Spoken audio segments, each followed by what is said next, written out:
झिनुक बादली official channel पाहटा खन सानाम को सगुन दाराम। तो आशा इन आपे सानाम हर गी नापाय मेना पेया और इन हो नापाय गी मिनाइया। तो नॉय पे नेल दाड़े कना नोआ दो कना टीन चादरा नोआ दो यात्रा पेंडे रेना टीन चादरा कना। तो तिहिन दो हा बांगले तहेना बार पे दिन तिहिन दो आतो दिसोम ओड़ाग ले चला ओंडे सरस्वती विसर्जन कना खिचुड़िया को। तो स्कूल को हो छुट्टी मेना ओना तेले मने के चलो तबे बन चला। तो निया को अगू गुटिया का हुयुग कना नोंडे चेदा से नोंडे दो दिकू पाड़ा कना पूरा अतकीर को हड़ बाम तहन कान। तो ओनाते गुछाव कते नोंडे दोहो टोका हुयुग कना नॉय मेना मने হয় 7-8 टी गान दो मेना। तो ओनाते गुछाव बगा टोका हुयुग कना इन पूराइन धुराव कना नॉय गुछाव लगी। आ तिहिन दो कुकमु हॉस्टेले चला परीक्षा चालू कान ताया परीक्षा हा तिहिन खय कान ताया। तो हॉस्टेले चला आय तो उनी आबार इदी टोकाय हुयुगा। तो ओनार मध्य गिन मेनदाइन गुछाव टोका गी जेहेतु आले हो बांगले तहेना आर कुकमु हॉस्टेले चला आय। तो उनी आरो रेडी कते चला आय। तो नॉय इन इदी नेल पे तो नोआ दो अडी सावधान ते इदी हुयुगा चेदा से खूब गेगेरा लासेर गया एकटू हानते नाते भूल लेखान गे खेच करे गेगेरा।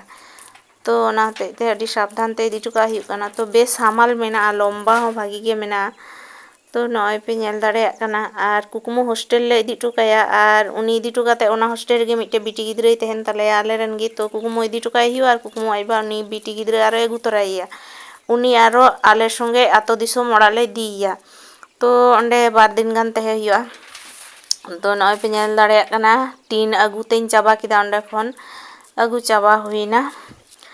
तो इᱧ कमी हो मोटामुटी हुइना नितो दो कुकमु सात काय हुयुगा।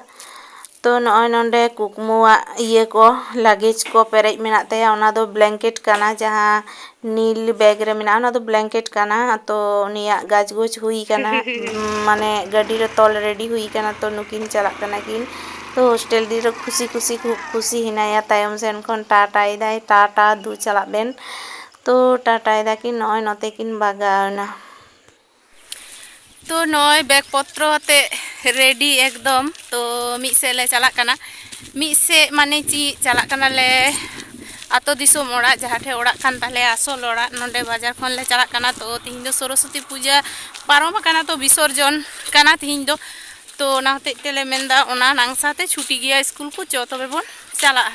तो नॉय ले चला कना। तो एभेन आय बाबा दो बाइक तेकिन चलावना। तो इन आर एभेन रेन आय मिटे बोन मेनाया हॉस्टेल खत तिहिन गेले अगु किदिया। तो उनी तलिन दो बास तेलिन चला कना गाते गाते नुई हो बाइक ते सेन हुई कोताया सेन दोय दाड़ेया किया। आदो माने ची हुयुग कना मेनदिन चो तबे गाते गाते बास तेलान चला। तो ओना ते बास ते अलिन दोलिन चला लगी आर कुकमु दो हॉस्टेल तिहिन गेले इदी टो कदिया। तो चलो तबे नेल काय तिगी तहेन ताबन पे। तो नॉय नोंडे नुइया ᱧᱩᱛᱩᱢ दो हुयुग कना अंकिता मंडी। तो नुई हॉस्टेल खय तिहिन आगु हुइना। तो आतो दिसोम ओड़ाग ले चला कना। तो नॉय नोंडे बास अपेक्षा रे मेना लिᱧ अंकिता मंडी तालिኝ। तो तीरे बास हिजुग कना ओना गिलिኝ अपेक्षायदा। तो निता वीडियो दो नोंडे गिኝ मुचाद एदा ᱧᱟᱯᱟᱢ हुयुगा दाराय कान वीडियो रे आतो दिसोम चलाव काते आरो वीडियो ᱤᱧ अपलोडा तखन ᱧᱟᱯᱟᱢ हुयुगा। मा तबे